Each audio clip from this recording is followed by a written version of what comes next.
दो वस्त्र की महत्वता होती है। ध्यान लगाना जरा, जितनी भी माताएं बैठी हैं, चाहे वो सासू माँ हो चाहे बहनें हो, कार्तिक महीने में दो वस्त्र का विधान है। एक पीले कलर का वस्त्र और एक लाल कलर का वस्त्र। आज देवउठनी एकादशी है। ऐसी कोई माता नहीं होगी जो अपने घर में तुलसी जी का पूजन नहीं करे। घर की माँ यदि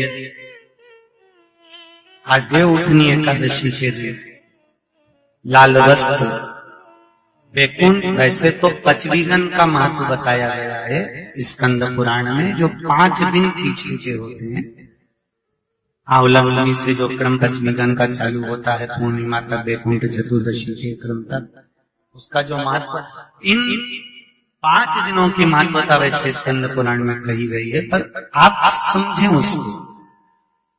लाल वस्त्र अगर कार्तिक महीने में तुलसा महारानी पर ओढ़ाया जाता है और वही वस्त्र बाद में रख लिया जाता है संभाल कर, तो उस घर में किसी कर्म गति के कारण भी अगर अपशब्द निकल रहे होते हैं तो वो अपशब्द वो वस्त्र रोक लेता है। वो वस्त्र रोकता है। कौन सा वस्त्र? लाल वस्त्र। पीला वस्त्र इन 5 दिन में अगर तुलसा महारानी को चढ़ाया जाता है और उसको रखा जाता है, तो जिस नारी के गर्भ से संतान नहीं भी हो रही होती है, उसके कक्ष में अगर वो वस्त्र कुछ दिन तक रखा रहता है तो ये निश्चित आती है कि गर्भ ठहरता जरूर है। ये पीले वस्त्र की और लाल वस्त्र की महत्वता कार्तिक महीने में। जैसे ही मंजरी बड़ी हो, मंजरी को उतार लिया, शालिग्राम जी को समर्पित कर दिया, ठाकुर जी को चढ़ा दिया।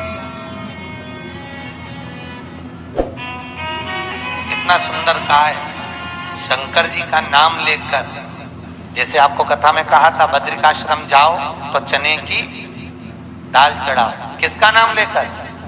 शंकर जी का नाम लेकर। केदारनाथ जाओ तो शंकर जी पर घी चढ़ाओ, किसका नाम लेकर? नारायण का नाम लेकर। नारायण का नाम लेकर केदारनाथ में घी चढ़ता है और बद्रीनाथ में शिव का नाम लेकर चने की दाल चढ़ती है। उसी तरह मंजरियों को इकट्ठा कर कर मंजरी 108 मंजरी की माला तैयार कर कर शिव का नाम लेकर जो नारायण के शालिग्राम जी के गले में माला धारण करा देता है, उसकी मनोकामना पूर्ण हो जाती है।